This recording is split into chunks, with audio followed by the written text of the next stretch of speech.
Yo,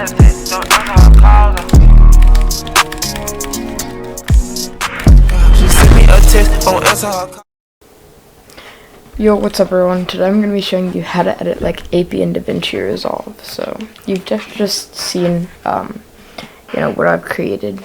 So now you find out how to learn how to make that for yourself. So you can see I already have my song and I already have my clip synced with the beat, and I already have my ident in. So yeah, everything's synced and it's where I want it to be. So now I want to mark out the beats where I want to do like the velocity spikes to.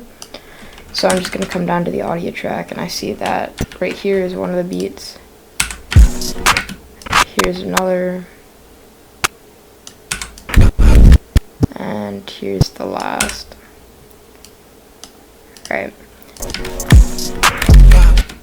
Actually, the last one should be here, I think. Yeah.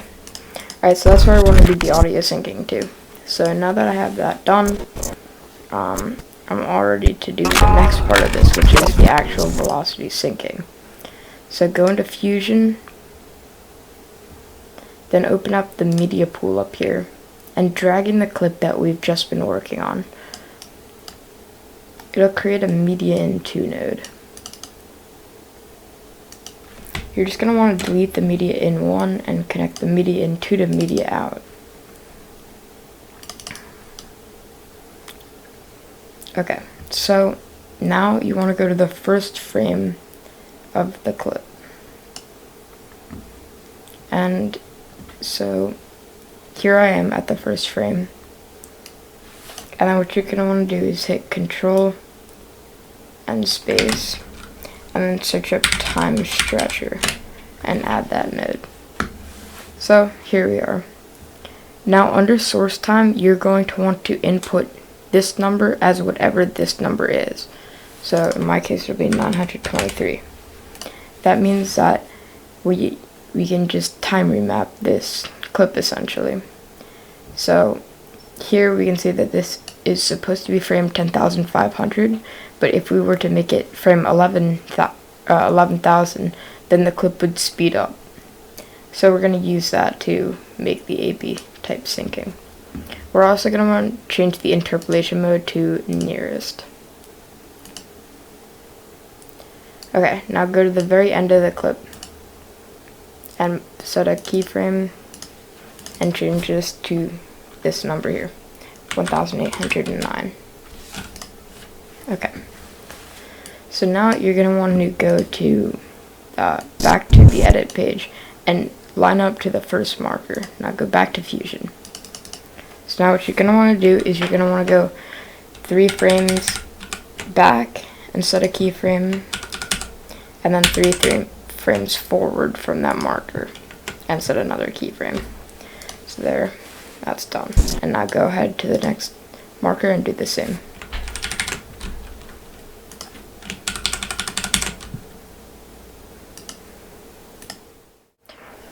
Okay, so once you have all your beats marked out like that and you've done the keyframing, what you want to do is go to here's the first keyframe.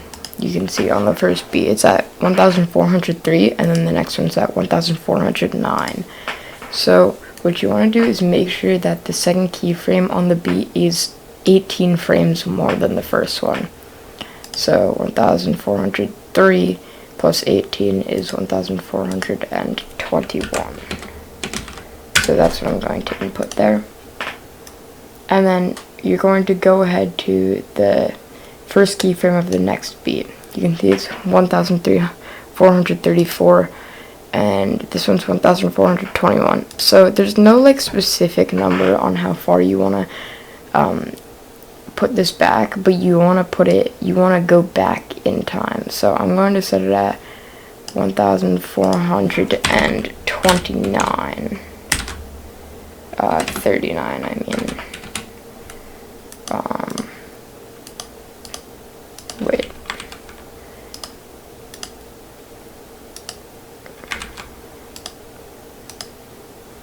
Okay, yeah, I'll set it at 29. and see how that looks. You can always change it, although it can be a bit tedious. But yeah. So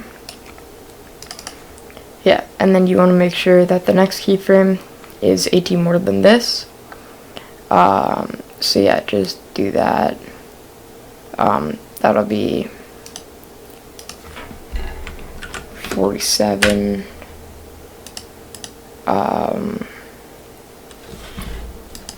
And then yeah, go ahead to the next keyframe and 1004. So I'm just gonna turn this back a little bit. I'm just gonna do it to 60, and then this one will be 78. Okay, so now that we have all of the beats, you want to go to the last beat, and you want to go like, I'd say like 5 frames or 6 frames back, and you want to also turn this back so that we get a little bit of a slow-mo before the kill. And then on the kill, you want to keyframe it, and just turn the dial so that way you can kind of see this frame where the arrow is being pulled out, or just where you want the velocity to stop. Again, this is pretty easy to change, but that should be good. So now you want to go back to the edit tab, and you want to split your clip with Control B, and then you're going to open retime controls and set this to 50%. Now let's watch and see how it looks. It'll take a bit to pre-render, so I'll just skip ahead. Okay, so I just pre-rendered everything, and I actually had to change a little bit because it wasn't slow enough. But yeah, so here's how it looks.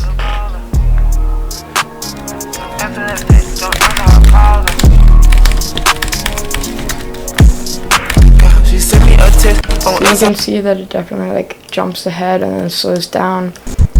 In my opinion, it probably gets a little too slow. So you can change that if you want, but I'm not going to for right now. I'll leave that to you when you do yours. I think it looks pretty good. So next up we need to do the audio fades, and then the like the opacity fades. So let's start with the opacity fades because they are easier. You want to go under generators, and you want to get a solid color and just drag it above the clip. It'll just be black, and that's what we want. And then you want to go about 10 frames back from the kill, or about 5 frames back from the first beat, and about 5 frames forward. And then you're going to want to place a marker in the middle, just so that way you can, okay, or not, it's fine, it doesn't really matter. But you're going to want to go to settings, and then under opacity you're going to want to keyframe on the first, middle, and last frames. On the first frame and last frame it should be 0, and then in the middle it should be around 75 or so. So that looks good. It is a bit of a sharp fade right now, so you can extend out the number of number of frames before the before and after the beat. So now I'm gonna do 8 frames, and you can just adjust the keyframing. Here we go. That looks good. And then you're just gonna wanna hold Alt and drag, and make sure that the middle frame is the one on the beat.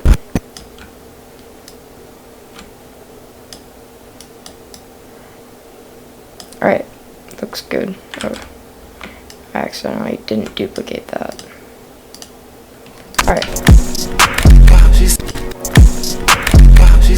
There we go, now we have the opacity fades. Now we need to do the audio fades. This part's more optional, but I still think it looks good. So, go about 10 frames back from each beat, put a keyframe on the beat,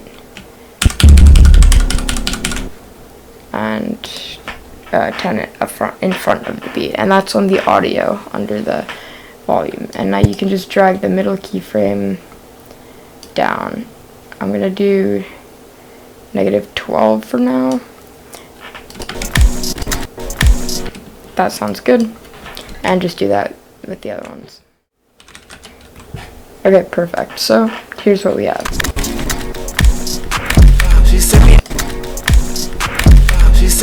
That looks really good. So we have the audio fades, the black, like the opacity fades, and all that's really left is the impact.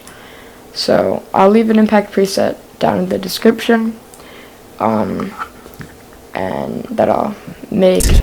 And yeah, so hopefully you guys enjoyed this video. Leave a comment if you want more, and any other suggestions you have. So yeah, thank you for watching, and I'll see you in the next one.